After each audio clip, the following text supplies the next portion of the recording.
Décembre 2008, décembre 2010. En seulement 2 années, la société d'économie mixte Enerland a réussi un beau parcours. Unique en France, elle a été créée à l'initiative du Conseil général, avec l'appui de partenaires privés, pour développer les énergies renouvelables.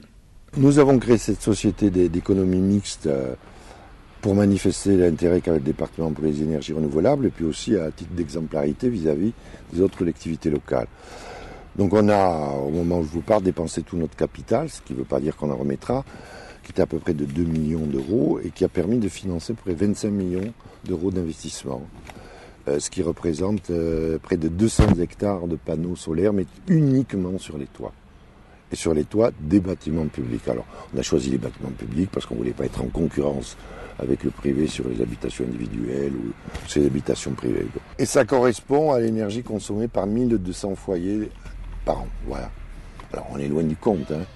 Il y a 120, 130 000, 140 000 foyers dans les Landes. Mais c'est un début et je pense que sur le plan de l'exemple, c'est un bon début. Fin 2010, 50 projets ont été validés et 15 sont raccordés au réseau de RDF. Si Enerland rencontre ce succès auprès des communes, c'est parce que la SEM représente pour elle un réel intérêt. En effet, sur les toitures sur lesquelles elle intervient, elle s'occupe du désamiantage ou du renforcement des structures en cas de besoin. Les communes n'ont pas à investir et elles perçoivent un loyer pendant 20 ans. À Saint-Vincent-de-Tyrosse, 2 projets ont vu le jour. Le premier concerne la toiture de la caserne du service départemental d'incendie et de secours. Le second se trouve sur un bâtiment voisin, les ateliers municipaux. Vous venez faire visiter les lieux ? Non. Allez, bonjour. En premier lieu, Monsieur le Président, qu'il me soit permis de saluer l'heureuse initiative du Conseil général avec la création d'Enerland. Ensuite, je voudrais féliciter le SDIS d'avoir eu la bonne idée d'équiper la toiture du centre de secours tyrossais de panneaux photovoltaïques. Cela a donné des idées à nos services et nous a permis de découvrir l'efficacité d'Enerland et de son directeur. Cette contractualisation sur une durée de 20 ans convient parfaitement à la majorité communale. En effet, en échange de l'implantation d'un générateur photovoltaïque et de 300 panneaux sur la partie la mieux exposée du bâtiment, Enerland, et je vais le dire tout doucement, Monsieur le Président, a procédé à la réfection complète de la toiture avec désamiantage total de la structure enlevée, couverture de la façade nord, non pourvue de panneaux photovoltaïques, mais plutôt un bac acier de qualité.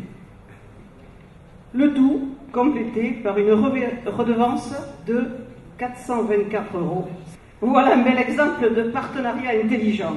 Quand Enerland va rencontrer un maire, quel qu'il soit, aussitôt inévitablement, le Conseil général étant l'actionnaire majoritaire, ça rassure le maire qui se voit confronté à un besoin de changer sa toiture d'un équipement public et qui se dit, puisque le département est actionnaire majoritaire, eh bien, tout naturellement, il va plutôt être plus attentif. Voilà. Donc, il y a place pour des structures privées, mais je pense que c'est la principale force d'Enerland, sa réactivité, son professionnalisme et le fait qu'il y a un actionnariat de confiance. Enerland mène actuellement une importante opération, les Toits Bleus. 10 collèges sur la trentaine que compte le département vont être pourvus d'une installation photovoltaïque. Ce projet de 3 millions d'euros permettra de couvrir une surface de 6000 m². Pour que tous ces projets soient viables, l'énergie produite est revendue à EDF. ERDF est quant à elle chargée du transport et de la distribution de cette électricité. La collaboration avec Enerland a permis une évolution des pratiques de la direction départementale de ERDF. Travailler en étroite collaboration avec Enerland et en particulier avec Laurent Civelle nous a permis en même temps de progresser. C'est-à-dire que RDF a été confronté à cette tsunami de raccordement photovoltaïque depuis 1 an et il a fallu mettre en place des procédures rapidement et puis alléger ces procédures, faire de façon à ce que ces procédures soient les plus souples possibles pour alimenter dans les meilleurs délais les clients. Et Laurent Civelle, par sa pugnacité, a réussi à nous faire progresser dans notre démarche et je pense qu'ensemble on a trouvé des solutions pour faire avancer les dossiers, mais pas seulement les siens, l'ensemble des dossiers photovoltaïques de façon correcte. Travailler avec Enerland est également un gage de qualité et de sécurité pour les entreprises privées. L'intérêt, c'est d'avoir un partenaire fiable, solide, qui nous fait confiance et nous permet de faire des clés en main qu'on prend d'un bout à l'autre. L'autre intérêt, c'est aussi d'avoir quelqu'un de professionnel en face qui sait aussi faire les démarches administratives. Et je ne vous cache pas également que l'intérêt, c'est que Enerland est un bon payeur puisqu'il paye dans les délais, contrairement à d'autres clients qui peuvent être plus longs à payer. Dans le photovoltaïque, on sait que c'est le nerf de la guerre pour notamment acheter les modules.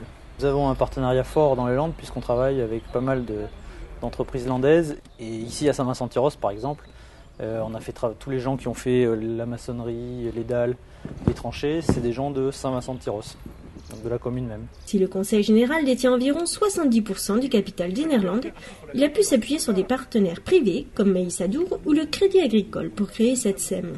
Lorsque Enerland s'est créé, le Conseil général nous a sollicité pour participer au capital, puisque le principe d'une société d'économie mixte, c'est qu'on y trouve des capitaux privés et des capitaux publics. Donc on est venu pour participer au total parce qu'effectivement, comme je le disais tout à l'heure, d'abord on est financeur des collectivités locales et puis aussi le développement des énergies renouvelables dans le département, il est évident que ça nous intéresse. Les modifications apportées début décembre par le gouvernement pourraient retarder le développement du photovoltaïque. Alors, le gouvernement a décidé au mois de décembre 2010 de modifier de manière conséquente le système photovoltaïque en France. Alors, de manière inédite, vraiment, ça ne s'était jamais produit auparavant. Il y a deux choses. D'une part, il a gelé complètement les dossiers pour les 4 mois à venir, c'est-à-dire jusqu'au mois de mars 2011.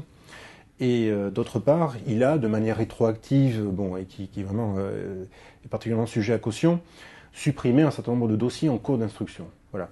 Donc, je pense que c'est pas la bonne méthode. Maintenant, quel est l'impact de cette décision sur Enerland ? Sur Enerland, c'est relativement limité, parce qu'effectivement, on a fait un point très précis, il y a 5 dossiers qui sont dans ce cas de figure. Je rappelle qu'à ce jour, il y a eu 47 dossiers instruits au titre d'Enerland depuis décembre 2008, depuis sa création. Donc ça fait une portion qui n'est sans être négligeable, mais qui est quand même relativement maîtrisée, et qui ne portera pas à conséquence sur l'équilibre économique et sur le développement d'Enerland. Dans tous les pays développés, il n'y a qu'un seul moyen de faire de l'énergie renouvelable, c'est par tarif d'achat. Voilà. La France n'a ni plus ni moins qu'appliquer ce que l'Europe préconise et ce que tous les pays européens non seulement préconisent, mais adoptent dans leur législation qui est propre.